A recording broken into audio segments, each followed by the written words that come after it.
I just today I had my haircut today, and I'm college student, but I have no class today, so I just rest. I had to rest, enough rest today. Like in terms of that, it's quite hard if they don't have any like basic English. They have to have certain. That will be difficult. It will. Yeah, right. So many Koreans like study English like for their whole life, Correct. like from elementary to Yeah. school to university. But they are not able to like interact with like Exactly. native people, native speakers, right? Exactly. 안녕하세요, 헨리입니다. 오늘은 제가 지금 캐나다 워킹홀리데이에 온 지 벌써 이제 7달이 넘어가는데요. 그래서 지금까지 7달 동안 살아오면서 제가 여기서 느꼈던 것, 그리고 또 워킹홀리데이를 준비하시는 분들에게 도움이 될 만한 정보를 조금 드리고자 Q&A 방식으로 오늘 영상을 진행해 보려고 합니다. 간단하게 제가 자기소개를 하자면, 한국에서 언어교환 101이라는 영어를 실제 외국인들과 교류하면서 공부를 하고 습득할 수 있는 그러한 언어교환 스터디 모임에서 처음에 멤버로 참여했다가, 그리고 중간에 거기에 리더로 또 활동을 했다가 워킹홀리데이를 작년 5월 말에 딱 왔습니다. 그래서 이 제가 활동했던 언어교환 101에서 이 캐나다 워킹홀리데이를 가고 싶다는 분들이 많다고 들어서 직접 질문을 저한테 보내주셔서 그에 대한 답변을 오늘 조금 해보도록 하겠습니다. 첫 번째 질문은, 워킹홀리데이에 가기 전 영어회화 공부는 어떻게 했나요? 가장 도움이 됐던 방법은 무엇이 있나요? 우선 말씀드리면은 저는 해외 경험이 여기 캐나다로 오기 전까지 한 번도 없었습니다. 이제 여행을 제외하고는 전형적으로 한국에서 태어나서 한국 교육을 받고 한국에서 대학교까지 졸업을 하고 나서 여기에 왔는데, 학창 시절에도 영어 공부를 많이 하지만 아무래도 이렇게 영어를 실제 외국인들과 접할 수 있는 기회는 많이 없었어요. 저도 마찬가지로. 근데 제가 한 가지 다른 점이 뭐였냐면, 대학교 전공이 영어는 아니지만 전공은 이제 공대이지만 교환학생들이 많았어서 교수님들이 한국인이시지만 죄다 영어로 전공 수업을 하셨어요. 시험도 영어로 보고 뭐 레포트 같은 것도 영어로 쓰고, 그 부분은 저한테 영어를 습득하는 거에 있어서 조금 이점이 되지 않았을까라는 생각은 합니다. 하지만 그 외에는 개인적으로 뭐 자격증, 뭐 토익, 토플, 오픽 이런 것들 시험 대비해서 학원 다니거나 인터넷 강의를 들은 적 한 번도 없고요. 제가 영어 공부를 본격적으로 시작했던 거는 2021년에 군대에 있었는데, 그 동기들이랑 얘기를 하면서 캐나다에 워킹홀리데이라는 게 있더라, 그런 얘기를 처음 듣고 좀 찾아보다가 이거 되게 재밌을 것 같은데, 나한테 좋을 것 같은데 라는 생각이 들어서 그때 이제 시작을 했습니다. 영어를 군대 안에서. 그래서 거기 안에서 할 수 있는 게 조금 제한되다 보니까 휴대폰을 사용할 수 있었어서 아직까지 2년 넘게 쓰고 있는 어플이 있어요. 마레보카라는 어플인데 정말 추천합니다.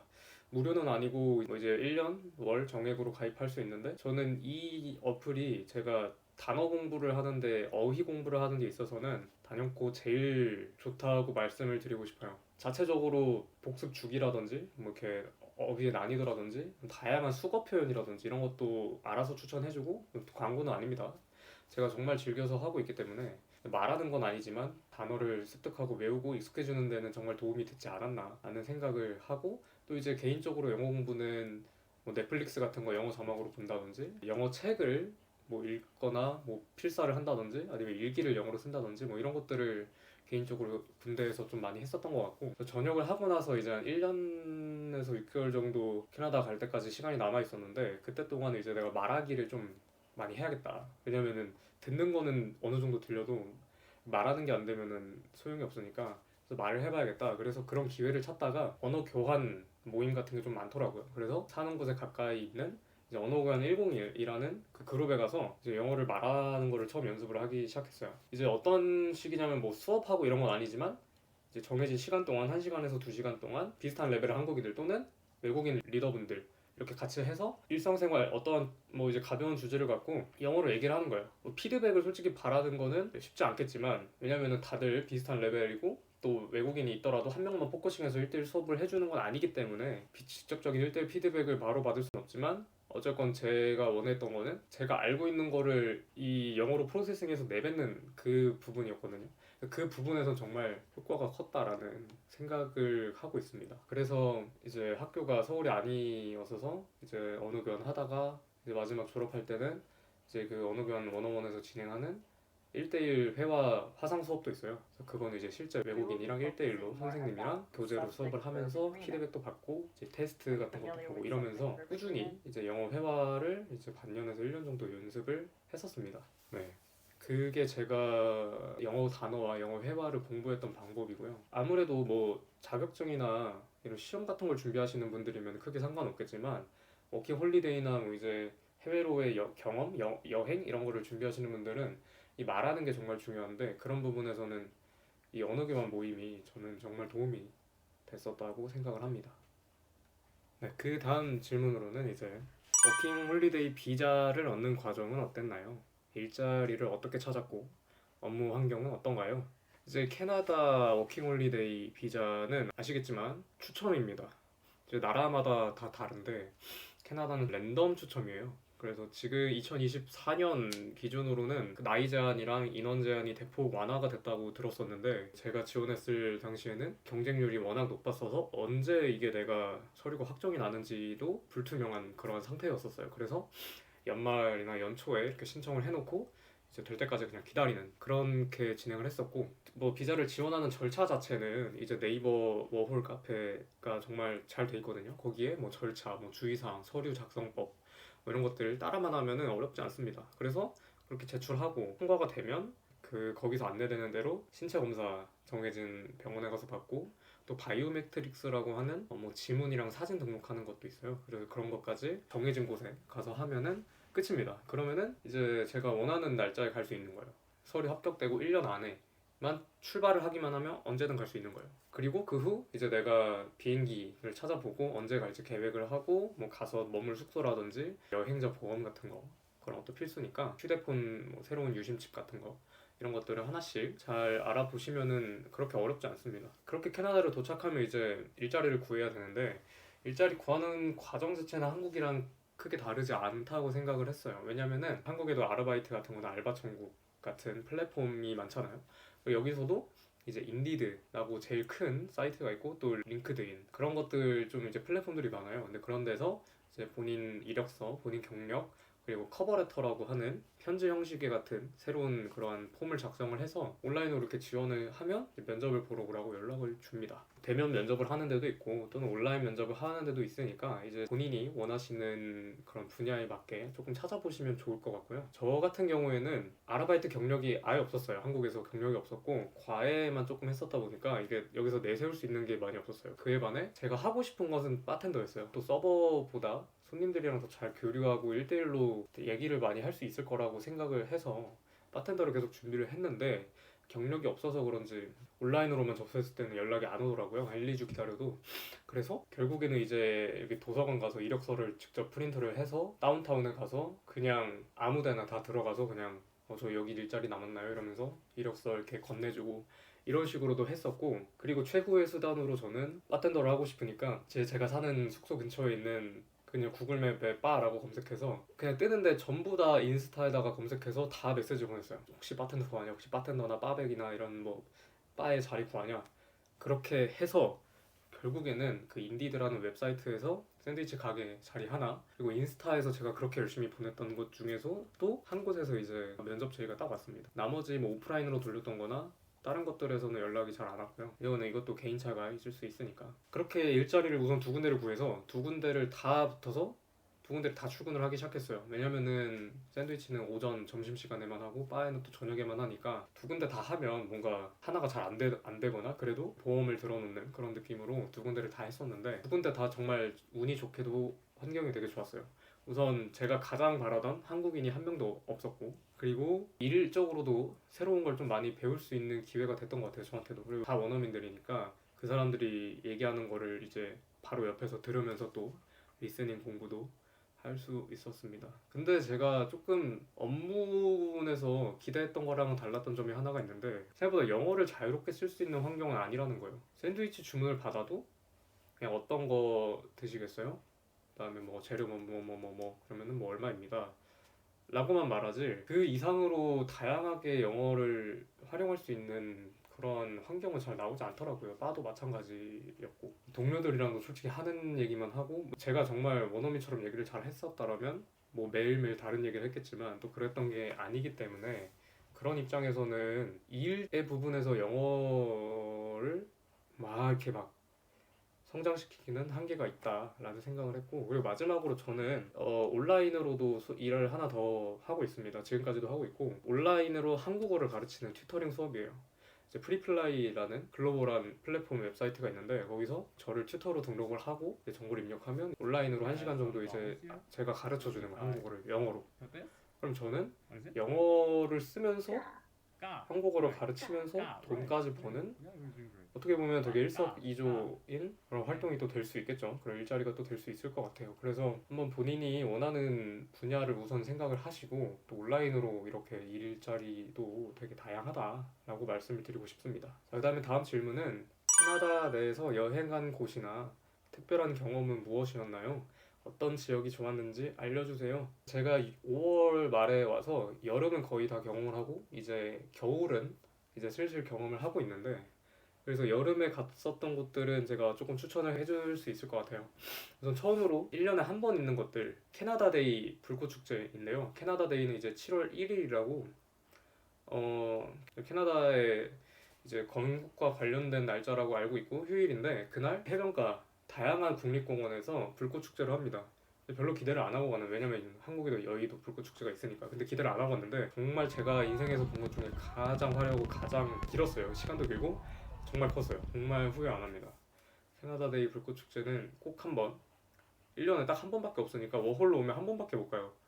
그때 딱 한 번 가시는 걸 꼭 추천드리고, 그다음에 또 1년에 한 번 있는 거는 CNE라고 이색 축제가 있어요. 다운타운 전체를 이렇게 약간 꾸며서 하는 이색 축제가 있는데, 놀이기구도 있고 거기가 유명한 거는 되게 이색적인 음식들로 유명해요. 매년 이게 바뀌는데, 제가 갔었던 해는 수박으로 만든 햄버거, 치즈 햄버거 맛 아이스크림, 케찹 맛 아이스크림, 뭐 이런 것들을 경험해 볼 수 있어요. 물론 뭐 맛이 엄청났다라고는 못하겠지만 되게 색달랐던 경험이었고, 또 거기에 캐나다에서만 볼 수 있는 전시회라든지 또 다양한 플리마켓이라든지 이런 경험들이 많기 때문에 CNE도 한 2, 3주 동안 길게 하니까 그 중에 하루만 진짜 잡아서 친구들이랑 가시면 정말 좋은 경험 할 수 있을 거라고 생각이 들고, 크리스마스 시즌에는 디스틸러리 디스트릭트라고, 뜻 자체는 이제 알코올을 만드는 그런 구역인데, 거기가 이제 크리스마스가 되면 완전 탈바꿈을 해요. 모든 가게들이 다 이제 크리스마스 관련된 물품으로 바뀌고, 또 엄청 큰 크리스마스 트리도 있고 산타도 있고, 그 산타랑 사진도 찍고 이런 것도 다양한 경험을 할 수 있고 정말 이쁘거든요. 그래서 거기도 가면 정말 좋은 기억이 되지 않을까 생각합니다. 그리고 제가 여름에 갔었던 것 중에 괜찮았었던 곳들은 나이아가라. 엄청 유명하죠. 무조건 가야 되죠. 나이아가라는 겨울에 가도 좋고 여름에 가도 좋습니다. 여름에 가면은 이 크루즈를 타고 나이아가라 속을 직접 지나갈 수 있는 체험할 수도 있고, 또 겨울에는 이제 불꽃 축제 같은 것도 하니까 이제 원하는 걸 골라서, 저는 2번 다 갔거든요. 2번 다 정말 재밌었어요. 또 여름에 토론토 아일랜드라고 해서, 토론토 바로 밑에 그 정말 가까워요. 토론토 다운타운에서 페리라고 좀 큰 배를 타면 10분이면 가는 그런 곳인데, 거기서 피크닉도 할 수 있고 엄청 큰 정원이 또 있고 해변가도 있고 모래사장도 있고 이런 다 있는 데거든요. 그래서 피크닉을 뭐 친구들이랑 거기서 술 같은 거나 음식 같은 거 사가서 놀면서 할 수도 있고, 물놀이를 할 수도 있고, 뭐 카약을 탈 수도 있고, 사진도 다양하게 찍을 수 있었습니다. 그리고 또 제가 갔던 것 중에 블러펄스 비치라고, 거기도 해변가인데 거기도 정말 좋았어요. 토론토 아일랜드보다 훨씬 넓은 해변가였고, 거기서 진짜 이제 수영, 물놀이 다 같이 뭐 축구도 하고 수영복 갈아입어서 물놀이도 하고 같이 밥도 먹고, 그런 식으로 정말 재밌게 즐겼었던 것 같습니다. 그리고 또 이제 CN타워, 대표적이죠. CN타워랑 그 옆에 있는 아쿠아리움도 정말 생각 이상이더라고요. 제가 한국에서 갔었던 아쿠아리움은 그렇게 엄청 막 좋았었다라고 말을 하기 어려운데, 여기 아쿠아리움은 한국에서 볼 수 없는 그러한 물고기 종들이나 엄청 안에도 엄청 잘 돼 있어요. 그래서 한 번쯤 꼭 가보시는 걸 추천합니다. CN타워도 마찬가지고요. 그리고 마지막으로 제가 얼마 전에 갔었는데, 몬트리올도 겨울이나 가을 이런 시즌에 가면은 정말 예쁜, 또 토론토와는 다른 느낌의 도시를 볼 수 있으니까 몬트리올까지 가시면은 정말 알찬 캐나다 워홀이 되지 않을까 싶어요. 또 이런 여행지 말고도 뭐 방탈출, 새로 색다른 방탈출, 뭐 보드게임 카페, 뭐 노래방 이런 것들도 다 다양하게 있으니까 본인이 원하시는 대로 재미있는 경험을 충분히 하실 수 있을 거라고 생각을 합니다. 네, 다음 질문은 캐나다에서 다양한 문화와 교류할 수 있는 기회가 있었나요? 다른 국적의 사람들과 어떤 활동을 했는지 궁금합니다. 우선 제가 처음 여기 와서 일을 구하기 전에도 외국인이랑 만나고 싶었기 때문에 그런 기회가 있나 조금 알아봤어요. 여기는 그 미덥이라는 어플이 있어요. 그거를 통한 이제 소규모로 다양한 모임들이 정말 많더라고요. 예를 들어서 뭐 달리기를 할 수도 있고 스포츠를 할 수도 있고 뭐 음악 감상을 하러 갈 수도 있고 뭐 여행을 할 수도 있고 이런 정말 그 관심사에 따라 다양한 모임들이 있는데 이제 한국인으로 오셨으면은 이제 언어 교환하는 모임들에 가시는 거를 추천을 드려요. 거기 가면은 정말 다양한 국적의 사람들이 있고 뭐 일본, 뭐 동양부터 해서 뭐 유럽, 뭐 남미, 캐나다 뭐 전부 다 거기에 와서 나도 다른 걸 배우고 싶고 나도 너한테 알려주고 싶고 이런 사람들이 가득하다 보니까 조금 그런 거가 익숙치 않은 분들한테도 가면 새로운 사람들이랑 교류하고 또 영어를 많이 연습할 수 있는 그런 기회가 되지 않을까라는 생각이 듭니다. 그걸 이제 ESL이라고 하거든요. English Second Language라고 ESL 그룹 같은 거를 다양하게 가시면은 조금 영어가 힘드시더라도 쉽게 적응할 수 있지 않을까라는 생각을 합니다. 뭐 이런 미덥이라는 그룹 어플도 있고 이제 언어를 직접적으로 교환할 수 있는 1대1로 뭐 이제 교환 친구를 만들 수 있는 어플들도 다양해요. 제가 썼던 거는 미프라는 어플인데 이 어플에서 저는 여기서 가장 친한 친구를 만났습니다. 남자인 친구를 만났고 그 친구랑 계속 지금 거의 7개월 동안 계속 같이 여행도 다니고 캐나다에 사는 친구인데 계속 그렇게 좋은 관계를 유지하고 있어요. 또는 얘기를 들어보면 이제 틴더 같은 데이팅 앱을 이용하시는 분들도 있더라고요. 물론 그것도 좋은 기회가 되겠지만 아무래도 조금 조심을 하긴 하셔야겠죠. 타지에서 새로운 사람 만나는 건 항상 조심해야 되니까. 근데 그런 다른 국적의 사람들을 만나는 거는 크게 어렵지 않습니다. 그래서 저는 그런 친구들이랑 한 명을 만나서 그 친구를 통해서 많은 사람들을 저는 만나게 된 케이스라 그 친구들이랑 이제 여행도 많이 다니고 다운타운 가서 바 같은 데 가서 얘기도 하고 뭐 그러면서 잘 지내고 있습니다. 또 저는 특별하게 바에서 일을 하다 보니까 오시는 단골분들이 있는데 초대를 받아서 크리스마스에 파티에도 초대를 받는다든지 뭐 그러한 경험들을 많이 했습니다. 자, 그 다음은 영어 소통에 어려움이 있었나요? 현지인들과의 언어 교환 경험이나 팁이 있다면 알려주세요. 자, 여기서 저는 할 말이 정말 많은데 왜냐면 저는 해외 경험이 없었지만 그 언어 교환 그룹 언어원에서 리더 역할을 했었기도 했고 또 그래서 영어 소통에 크게 문제는 없었다고 생각을 했어요. 자체적으로 조금 잘한다고도 생각을 했었는데 그래서 캐나다 가서도 뭐 잘하겠지라고 이렇게 좀 막연하게 생각을 했었던 것 같아요.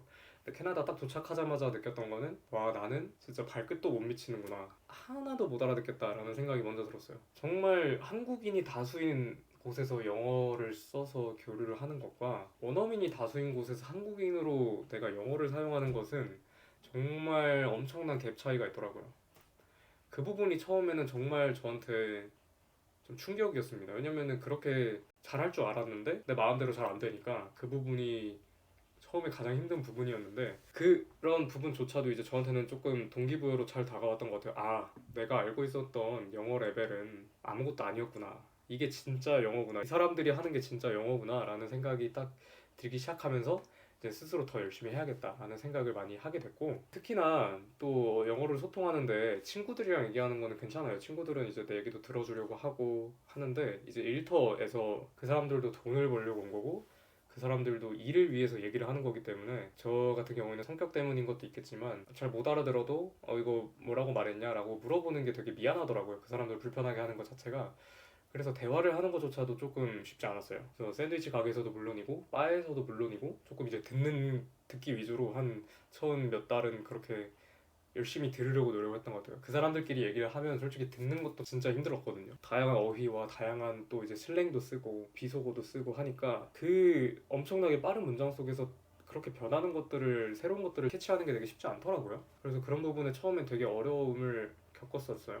근데 진짜 한 3달, 4달 지나니까 조금씩 이게 무슨 소리를 하는지는 들리기 시작하더라고요. 정확한 뜻은 몰라도 처음에는 그냥 이게 노래처럼 들렸다면 시간이 지나니까 이런 토픽으로 얘기를 하고 있구나 저런 토픽으로 얘기를 하고 있구나 해서 그냥 반년 정도 지나니까 바로바로 이제 대답은 못하지만 어느 정도 이제 대화 자체는 가능한 수준이 된 것 같아요. 그래서 제가 드릴 수 있는 팁은 당연히 이제 사람의 레벨에 따라 다르겠지만 최대한 많이 물어보고 그리고 자신감 있게 내뱉는 것 같아요. 쉽지 않죠. 저는 그게 쉽지 않았어요. 근데 그 사람들도 어쨌건 내가 영어를 잘 못하고 완벽하지 않다는 거는 다 인지를 하고 있는 상태면 모르는 거는 적극적으로 물어보는 게 소통하는 부분에 있어서도 아니면 내가 영어를 더 느는 부분에 있어서도 도움이 될 것 같아요. 그리고 자신감 있게 내뱉는 것도 문법을 생각보다 현지인들이 말하는 걸 들어보면은 주어도 생략하기도 하고 접속사나 뭐 이런 것들도 되게 생략해서 많이 말하거든요. 그래서 과거형, 현재형, 미래형 이런 것에 대한 강박관념은 많이 내려놓으셔도 상관이 없다고 생각을 합니다. 설사 그렇지 못하더라도 외국인들 사이에서의 듣는 경험 자체가 답답하지만 장기적으로는 엄청 큰 도움이 된다라고 저는 감히 말씀을 드리고 싶습니다.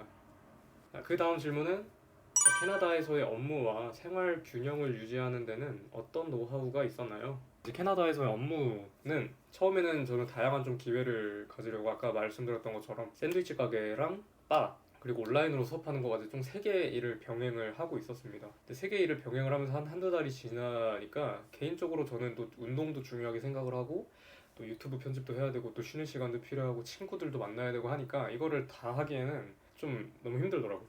그래서 제가 영어를 습득하는 거에 있어서 가장 경험적으로 도움이 될 것 같은 그 바에서 일하는 것만 메인으로 중점으로 남기고 샌드위치 가게도 그만두고 온라인 수업도 조금 학생을 줄이는 방향으로 해서 이제 바에서 일을 좀 더 집중을 했어요. 그러면서 이제 바 시간도 늘리고 근데 영어가 점점 익숙해져 가면서 오랜 시간 일을 하지 않아도 원래는 제가 바는 바텐더로 들어갔던 게 아니라 바백이라고 해서 서포팅을 하는 걸로 들어가지고 재고를 채운다든지 글래스 같은 거를 닦는다든지 뭐 이런 것들로 시작을 했는데 몇 달 지나니까 이제 매니저분이 저를 바텐더로 앉혀주시더라고요. 그래서 직접 바텐더가 돼서 손님들한테 술도 만들어 드리고 이제 그런 것도 공부를 하면서 만들어 드리고 얘기도 조금 하고 그러면서 바텐더를 하다 보니까 팁으로 받는 돈이 많이 늘어났어요. 그래서 기존에 쓰리잡을 했었을 때보다 바에서만 일하는 게 더 수입이 많을 정도로 늘어나서 여유로워졌습니다. 그래서 현재는 바에서 메인으로 일을 하고 이제 온라인 수업은 가끔 하면서 이제 남는 시간에는 제가 하고 싶은 운동도 하고 뭐 쉬기도 하고 여행도 가고 뭐 유튜브 편집도 하고 이런 식으로 생활 균형을 유지를 하고 있습니다. 자, 그 다음은 생활비 관리는 어땠나요? 캐나다에서의 생활비와 경제적인 측면에서의 경험을 듣고 싶습니다. 자, 이 부분 상당히 중요하죠. 또 캐나다 워홀을 오시는 분들이 20대로 제한이 되기 때문에 아무래도 많은 자본을 들고 오시기는 힘들 거라고 생각이 듭니다. 저 또한 그랬고요. 저는 정말 조금 들고 왔어요. 그래서 이 생활비는 어떤 타입의 숙소에서 머무는지가 저는 가장 중요하다고 생각이 들어요. 정말 다양한 것들이 있는데 뭐 예를 들어서 2인 1실 같은 조금 좋은 콘도나 오피스텔 같은 형식을 한다든지 큰 집을 4-5명에서 쉐어하우스 형식으로 한다든지 아니면 주인이 있는 홈스테이에서 머문다든지 이런 것들이 다양하게 있는데 저는 그 중에서 식사를 다 제공해주는 홈스테이를 선택을 했거든요. 그 이유는 식사 제공이 없는 곳들 같은 경우는 제가 직접 음식을 재료를 사서 요리를 해서 설거지를 하고 그걸 다 해야 돼요. 그 부분에서 저는 요리를 좋아하긴 하지만 돈도 아깝고 쇼핑하는 시간, 요리하는 시간, 설거지하는 시간이 저는 아까울 거라고 생각을 했기 때문에 애초에 처음부터 찾아볼 때 식사를 제공해주는 곳으로 찾아를 봤고요.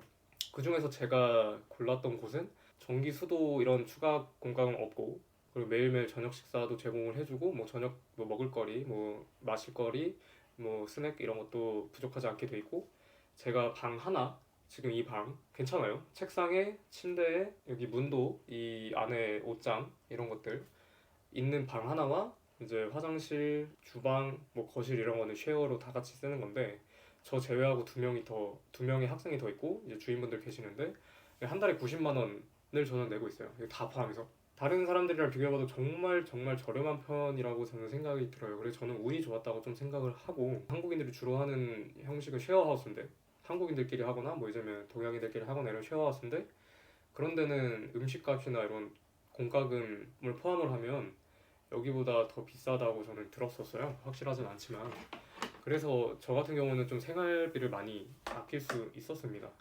그래서 고정으로 나가는 돈은 휴대폰 요금 그리고 헬스장 집세 말고는 없어요. 다 해봤자 저는 100만 원 초반대 그리고 교통비 이런 것도 있을 테니까 100만 원 초반대로 나가고 그 외에 제가 지출하는 돈은 이제 여행이라든지 아니면 친구들이랑 놀 때 말고 쓴 돈은 말고는 없어요. 그래서 저는 월급이 당연히 팁에 따라 좀 다르지만 200만 원 이상으로 받고 있거든요. 뭐 이제 수업하는 거 이런 거 고려하면은 이 정도 이상으로 받고 있는데 절반 이상을 절약을 할 수 있었어요. 항상 큰 문제가 없었다는. 그래서 그런 걸로 절약을 해서 저는 여행도 다니고 그랬습니다. 친구들이랑 놀고. 자, 이제 마지막 질문이네요. 캐나다 워홀 추천할 만한지. 중요하죠. 아직 5개월이라는 시간이 남았지만 지금까지 7달이라는 시간을 여기서 살아본 결과 개인적인 목표에 따라 많이 다르다고 생각을 합니다. 그래서 저는 그 말씀드리고 싶은 게 캐나다 워홀을 생각을 하시고 계시다면 내가 여기서 1년 동안 뭘 이루고 싶은지에 대한 고민을 가장 많이 하셔야 될 것 같아요. 영어 공부는 당연하고 왜냐면 1년이라는 시간 동안 이룰 수 있는 거는 정말 많거든요. 정말 짧을 수도 있고 정말 길 수도 있는 시간이라고 생각을 해요. 어떻게 내가 시간을 활용하느냐에 따라서. 근데 저 같은 경우에는 어부를 가려는 목표가 조금 뚜렷했었는데 이제 영어 숙달이죠. 어떻게 보면 영어를 연습하고 그리고 또 한국에서만 살아본 만큼 해외에 있는 사람들이 어떻게 생활을 하고 어떻게 생각을 하는지 그러한 마인드도 저는 되게 궁금했어갖고 그러한 내가 가지고 있는 시야를 좀 넓혀보겠다. 라는 게 목표가 좀 컸었어요. 저는 여행 뭐 이렇게 여행 뭐 새로운 곳을 많이 가고 이런 것보다도 그냥 이 사람들이 정말 궁금해서 왔던 게 컸거든요. 그런 부분에 있어서는 저는 정말 만족하고 있습니다. 1년 전에 저와 지금의 저를 비교해보면 영어 수준에서도 많이 변화가 있었지만 또 가치관이라든지 개인적인 마인드셋에서도 변화가 좀 많이 큰 것 같아요. 긍정적인 부분을 많이 받았고 그래서 본인의 목표만 뚜렷하다면 저는 워킹홀리데이는 정말 20대에서 꼭 해야 되는 한 번쯤은 꼭 해보면은 정말 도움이 되는 그러한 활동이라고 생각이 들고 교환학생 이런 것도 있겠지만 워홀만큼 자유로운 만큼 그만큼 본인이 노력하는 거에 따라서 더 많이 얻어갈 수 있다고 저는 생각을 해요. 생각하시는 분들은 고민이 많겠지만 나 영어 못하는데 가도 괜찮을까? 아니면은 난 성격이 너무 소심한데 가도 괜찮을까? 아니면은 나는 외로움을 많이 탈 것 같은데 가도 괜찮을까? 라는 생각을 하시는 분들은 생각보다 그런 부분을 극복할 수 있는 부분이 다양합니다. 여기도 사람 사는 데라는 걸 좀 많이 느꼈어요. 똑같아요. 여기도 언어만 다르지 생각하는 거 비슷하고 사는 거 비슷하고 뭐 친구들이랑 노는 거 비슷하고 다 그렇기 때문에 영어를 잘했든지 못했든지 목표가 뚜렷하면 그 부분을 이제 계속 포커싱을 해서 발전시켜 나가면 정말 유의미한 성과를 1년 안에 충분히 거두고 한국으로 돌아가실 수 있을 거라고 저는 생각을 해요. 근데 이제 하지만 단순히 나는 한국에서 지금 학교 다니는 거 재미없다. 나는 회사 다니는 거 재미없다. 그래서 나는 그냥 여행 잠깐 1년 동안 벗어나고 싶다 라는 사람은 이것도 본인마다 당연히 다르겠지만 저 같은 경우는 그런 분들한테는 그냥 해외 여행을 추천드리고 싶어요. 비슷한 돈으로 더 많은 경험을 할 수 있다고 생각을 하거든요. 여행을 만약에 갔을 경우에는. 왜냐면은 뚜렷한 목표가 없으면 아무래도 혼자 오다 보니까 이 마음이 해이해지는 게 어느 정도 당연히 있거든요. 한국에서는 많이 느꼈던 그러한 사회에서의 시선 이런 것들이 좀 없다 보니까 되게 자유로움을 많이 느껴요. 그래서 목표가 뚜렷하지 않다면 금방 이제 타락해버리는 사람들이 좀 있죠. 저도 많이 봤는데 이제 코리아타운, 뭐 차이나타운 이런 데 가보면은 한국인들끼리 뭐 놀러 다니고 뭐 당연히 그게 잘못됐다는 건 아니지만 본인의 목표에 부합하지 않는 활동들을 하게 될 가능성이 높아요. 목표가 뚜렷하지 않으면 제가 생각하기에는. 그래서 좀 본인의 목표가 정말 뚜렷하고 그거를 내가 계속 밀고 나갈 그러한 열정이 뚜렷하다 하시면은 워킹홀리데이는 정말 인생에서의 중요한 경험이 될 거라고 저는 장담합니다. 자, 그렇게 워홀을 가겠다. 근데 그러면 캐나다는 좋냐? 라는 질문을 하실 수 있는데 저는 다른 데를 안 가봐서 비교는 못하겠지만 제가 지금까지 살아온 바는 정말 만족합니다. 저는 캐나다에서도 토론토에 머물고 있는데 좀 다양한 옵션이 있죠. 밴쿠버가 될 수도 있고 토론토가 될 수도 있고 조금 다른 작은 도시들도 많다고 들었어요. 그런데 중에 굳이 제가 토론토를 고른 이유는 경험이 좀 다양해야 된다고 생각했어요. 다양한 사람들과 다양한 활동을 할 수 있게 하고 생각했기 때문에 도시를 골랐고 그럼 밴쿠버랑 토론토 중에는 왜 토론토를 골랐냐? 날씨가 가장 컸어요. 밴쿠버는 좀 비가 많이 온다 하더라고요. 그래서 저는 비 오는 날씨를 개인적으로 그렇게 좋아하지 않기 때문에 차라리 조금 더 춥더라도 비가 조금 덜 오는 토론토로 가겠다라고 해서 토론토로 골랐는데 저는 정말 만족합니다. 지금 1월 중순인데 별로 안 추워요. 춥긴 춥지만 막 그러니까 얼어 죽을 만큼 춥진 않아요. 또 이렇게 제가 들었던 바와는 다르게. 그리고 여름에는 또 한국보다 덜 습하게 덜 덥게 이제 딱 놀러 가기 좋은 그런 날씨들이고 그래서 날씨적인 측면에서도 저는 정말 만족하고 또 도시지만 근처에 뉴욕도 가깝고 또 나이아가라 폭포도 있고 또 이제 해변가 이런 것들도 있고 도시적인 관광지들도 많고 이래서 다양한 욕구를 충족시킬 수 있는 그러한 도시라고 저는 생각이 들었어요. 그래서 저는 캐나다 토론토를 생각하고 계시다면은 적극 추천합니다. 자, 마지막으로 캐나다 워홀에 대한 별점을 준다면은 저는 5점 만점에 감히 5점을 드리도록 하겠습니다. 자, 워홀 이 종합적으로 평가를 내릴 때 저는 경험적인 부분 이 워홀이라는 1년이라는 시간의 기회비용 내가 한국에서 이 1년 동안 다른 거라면 뭘 할 수 있을까에 대한 생각 자본 내가 이 정도 돈을 들여서 비행기를 해서 여기까지 와서 내가 경험해서 들고 가는 게 과연 그 돈을 다른 데 쓰는 것보다 더 가치가 있을까 라는 것들이죠. 근데 저는 그런 모든 것들을 다 생각해봐도 여기서 얻을 수 있는 그 1년이라는 시간 동안의 가치가 제가 한국에서 경험할 수 있는 거에 대한 비교를 하면 캐나다가 훨씬 높다고 생각을 합니다. 지금까지도 그만큼 많은 것을 좀 배우고 경험했고 느꼈고요. 근데 1년 이상으로 더 머물 가치가 있냐라고 물어보면은 그거는 잘 모르겠어요. 그거는 잘 모르겠고 저는 1년이면 좀 충분할 것 같다. 그래서 그만큼 워홀이라는 제도 자체가 젊은 이들한테 새로운 도전을 하고 경험을 하는 데는 정말 좋은 제도인 것 같다라는 생각을 합니다. 네, 그래서 오늘 여기까지 제 캐나다 워홀에 관련돼서 이것저것 얘기를 좀 해봤는데 제가 얘기했던 게 좀 많이 도움이 되셨으면 좋겠네요. 그 원어원 언어 교환에서 지금 시청하시고 계신 분들은 제 캐나다 생활, 일상생활에 대해서 궁금하시면은 제 유튜브 여기 달려 있으니까 거기 참고하셔서 더 놀러와 주시면 감사할 것 같고요. 그리고 저는 한국에 돌아가서도 그 원어원에서 계속 리더 역할을 할 것 같습니다. 올해 5월, 6월 정도에 이제 돌아갈 예정인데 만약에 영어 공부에 대해서 관심이 있다, 내가 영어를 좀 더 잘 하고 싶다 하시는 분들은 언어교환 원어원에 오셔서 저랑 같이 영어 공부하시면은 많은 도움이 될 거라고 생각합니다. 제가 도와드릴 수 있는 만큼 도와드리도록 하겠습니다. 그러면은 지금까지 시청해 주셔서 감사하고요. 나중에 한국에서 봬요 그러면. 안녕.